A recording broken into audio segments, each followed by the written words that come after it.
විතරක් මේ දවස්වල මැස්ස ගොඩාක් පිරිලාද? එහෙනම් මේ දේ අනිවාර්යෙන් කරලා බලන්න. ඉතින් අමුද්‍රව්‍ය දෙකයි අපිට මේකට වමනා වෙන්නේ. කොහොම කොළ කීපයකුයි ඉති කීපයක් අරගෙන ඊට පස්සේ කපුරු බෝල ටිකත් ඔය විදිහට අරගන්නවා. දැන් මේ වැඩේ කරගන්න තමා තියෙන්නේ. ඉතින් මම මේ වගේ ගෙදර වැඩිය පාවිච්චි කරන්නේ නැති භාජනයකුත් අරගන්නවා. ඊට පස්සේ කපුරු ටික මෙන්න මේ වගේ හොඳට කුඩු කරගන්නවා.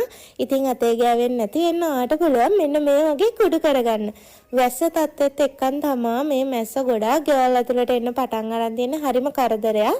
අපි කන කෑම බීම වල පවා වහලා ඊට පස්සේ එයාලගෙන් ගොඩාක් ලෙඩ වෙන නිසා මේ වැඩේ අනිවාර්යයෙන්ම try කරලා බලන්න. ඉතින් කොහොම කොළ ටිකත් හූරගෙන අරගෙන මං කුඩු කරගත්ත කපුරු කුඩු ටිකත් මේකට දාලා දැන් ලිපේ තියාගන්න හදන්නේ.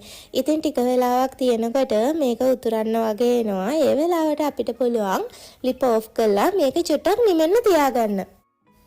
දැන් තියෙන්නේ ස්ප්‍රේ බොටල් එකකට මේ ටික දාගන්න එක. ඉතින් මේකෙන් මැස්ස මැරෙන්නේ නැහැ. මැස්සොන්ට මේ සැරට යාලා එන එක නවතිනවා. ඉතින් මේක ඔයාලට පුළුවන් එළියට ඔයාලගේ ගේ ඇතුළට එහෙම ස්ප්‍රේ කරන්න කිසිම අවුලක් නැහැ. ඉතින් චූටි බබාලගේ අතට දෙන්න එපා. ඔයාලා මේ වැඩේ කරලා වේලෙන්න තියා තියන්න. එතකොට මේකේ සැරට ඔයාලගේ ගෙදරට මැස්ස එන එක නවතිනවා. ඉතින් ඔය විදිහට තමයි මේක හදාගන්න. ඔයාලට පුළුවන් මේ වගේ බොටල් එක හදලා තියාගෙන ටික ටික පාවිච්චි කරන්න.